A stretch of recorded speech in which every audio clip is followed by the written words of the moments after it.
got for you today? I'm giving a big speech today in about an hour and a half to 800 to 1,000 business leaders in Columbus at the Columbus Chamber of Commerce annual meeting. So I got that coming up. It's a big one. It's only a 5-minute speech. So guess what? You get to hear it this morning. Hopefully there's some sunshine in there. So I hope you like it. I'm just going to go through it real quick.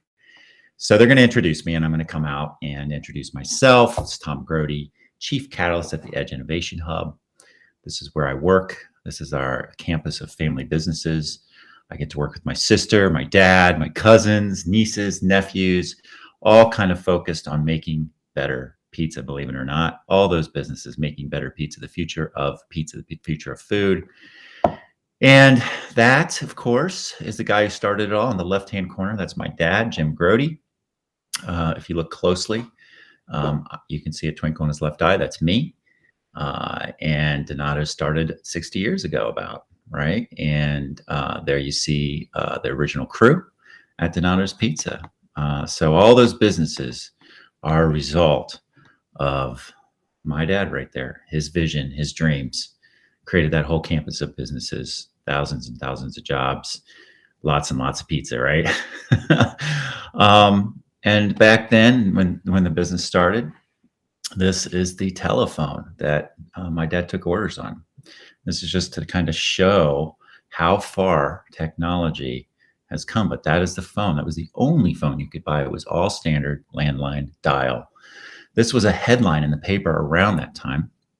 It says, "There'll be no escape in future from telephones." Good prophecy, right? Mark Sullivan, San Francisco president and director of Pacific Telephone and Telegraph Company, said in an address Thursday night, "Just what form the future telephone will take is, of course, pure speculation. Here is my prophecy. In its final development, the telephone will be carried about by the individual, perhaps as we carry a watch today. It probably will require no dial or equivalent, and I think the users will be able to see each other if they want as they talk." So that was the prophecy. That was what we had. Very interesting. When my dad opened up his pizza shop, this was the cash register he used. Pretty funny. It had a crank on it, for God's sake. And when credit cards came out a couple decades later, frankly, those newfangled credit cards, this is how credit cards were processed manually. Very interesting, huh? And when the cell phone first came out, it was a car phone. This was a huge big deal at the time. And of course, today, all of those technologies are obsolete, and all of them are in the palm of our hand. So we're able to just press a button. We're able to order and get anything we want from anywhere in the world. That's how far technology's come since my dad started his businesses. This is how he delivered pizzas. And this is how pizzas will be delivered. It's happening already. It's kind of crazy.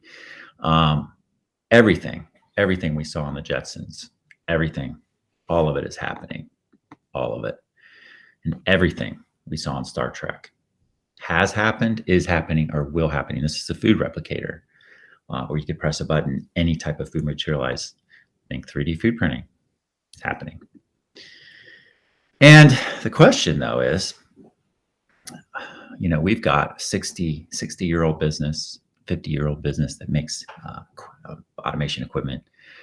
How the heck do we make sure we're envisioning the future, and that in 60, 70 years, we can look back and say, this technology, can you believe how antiquated it is? How do we do that? How do we embrace the future? Well, number one, we innovate. And this is where I get to work. It's the Edge Innovation Hub. It's on the edge of campus so that we can disrupt without the disruption being killed. And there's the crew that's working on it.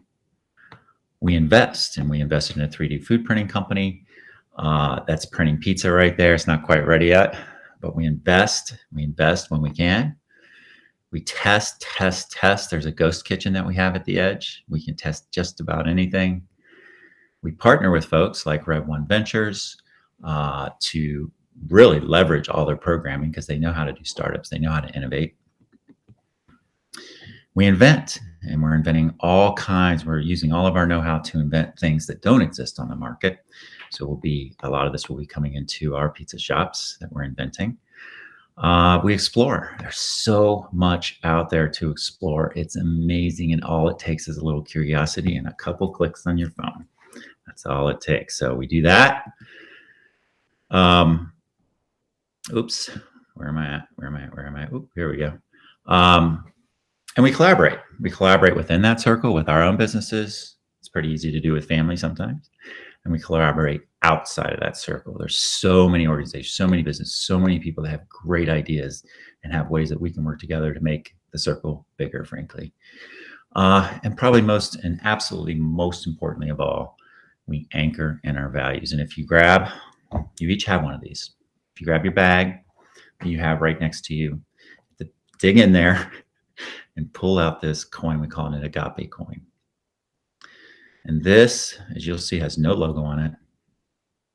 We started a nonprofit called Agape Capitalism, where you can purchase these coins if you'd like. And basically it's a tool. So you hold on to this coin whenever you